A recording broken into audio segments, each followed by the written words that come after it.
মাত্র ৩০ লাখ ফিলিস্তিনির জন্য রেখে দেওয়া হয়েছে গুটি কয়েক এলাকা, অথচ পশ্চিম তীরের ৬০% পুরোপুরি দখল করে নিয়েছে ইসরায়েল। অর্ধ শতাব্দীরও বেশি সময় ধরে দখল, বিভাজন আর নিয়ন্ত্রণ ফিলিস্তিনদের স্বপ্নের রাষ্ট্র গড়ার পথে সবচেয়ে বড় বাধা হয়ে দাঁড়িয়েছে পশ্চিম তীর।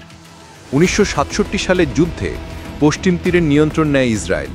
পরে ৯০-এর দশকে অসলো চুক্তির মাধ্যমে সীমিত কর্তৃত্ব ফিলিস্তিনি প্রশাসনের হাতে তুলে দেওয়ার উদ্যোগ নেওয়া হয়। সেই চুক্তির ভিত্তিতে ভূখণ্ডটি ভাগ করা হয় ৩টি অঞ্চলে, কিন্তু দীর্ঘ ৩০ বছর পরও বিভাজন একইভাবে রয়ে গেছে। এরিয়া এ, যা মোট ভূখণ্ডের প্রায় ১৮%, রামাল্লা, নাবলুস, বেথেলহেম ও জেনিনের মতো প্রধান শহরগুলো এখানে অবস্থিত। প্রশাসনিকভাবে এখানকার নিয়ন্ত্রণ ফিলিস্তিনি কর্তৃপক্ষের হলেও প্রায় সামরিক অভিযানের নামে ঢুকে পড়ে ইসরায়েলি সেনারা। এরিয়া বি, যার পরিমাণ প্রায় ২২%, এটি ছোট ছোট শহর ও গ্রাম নিয়ে গঠিত। বেসামরিক কার্যক্রম ফিলিস্তিনি কর্তৃপক্ষ সামলালেও নিরাপত্তা পুরোপুরি ইসরায়েলের নিয়ন্ত্রণে।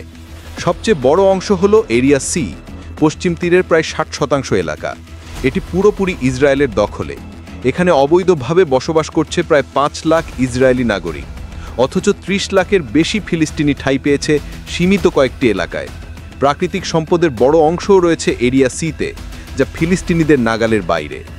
ফিলিস্তিনিদের কাছে গাজা ও পশ্চিম তীর মিলিয়ে স্বাধীন রাষ্ট্রের যে স্বপ্ন, এই ব্যবস্থার ফলে সেটি কার্যত আটকে গেছে।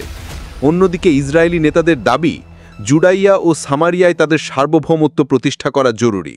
তাদের বক্তব্য, আমাদের ভূমি ভাগ করার সময় শেষ। যারা আমাদের ধ্বংস করতে চায় তাদের জন্য আর আরামদায়ক জীবন নয়, বরং প্রতিরোধী হওয়া উচিত প্রতিশোধ।